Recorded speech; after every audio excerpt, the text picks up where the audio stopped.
سوال ہے کہ کیا زبیر علی زئی کا موقف کچھ معاملات میں اہل حدیث سلفی سے الگ ہے؟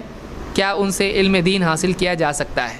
دیکھیے، زبیر علی زئی رحمہ اللہ بڑے علماء میں سے ہیں، اور خصوصاً علم حدیث کے سلسلے میں ان کا بہت اچھا اور اونچا مقام ہے، لہٰذا ان سے دین کا علم لینا چاہیے، اور جو بھی بدعات اور خرافات اور جو بھی تقلیدی ضد جو بھی جن لوگوں میں پائی جاتی ہے، ان کا اچھا خاصا ڈنڈے سے دھلائی انہوں نے علمی اعتبار سے کی ہے، لہٰذا ان کو بہت دکھ ہوتا ہے ان کا نام سن کے ہی۔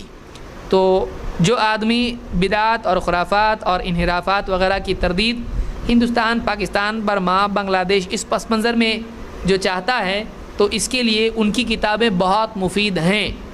ہاں، کچھ چیزوں میں ہر عالم سے کچھ باتیں ایسی ہوتی ہیں جو لینے کی ہوتی، کچھ چھوڑنے کی ہوتی ہیں، تو ان کا منہج غلط نہیں ہے۔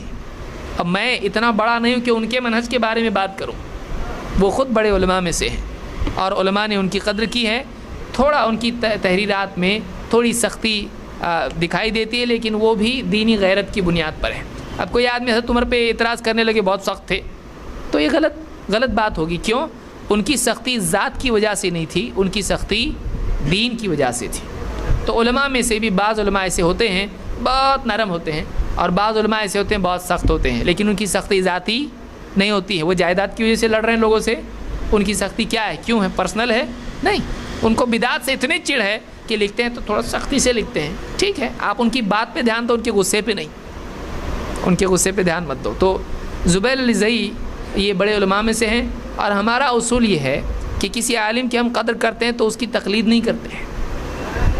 ان کی جو بات قرآن و سنت کے مطابق ہے آپ ضرور لیں، ان کی کیا سب کی لیں، اور کوئی بات اگر ایسی ہے کہ جو کسی اعتبار سے آپ کے نزدیک صحیح نہیں ہے تو ان کو نہ چھوڑیں، اس بات کو چھوڑ دیں۔ تحقیق کے بعد اگر کوئی بات ایسی آپ کو ملے جس سے تحقیق کی روشنی میں، دلائل کی روشنی میں آپ کو اتفاق نہ ہو، اس بات کو چھوڑیں، اتنے بڑے عالم کو نہیں چھوڑیں۔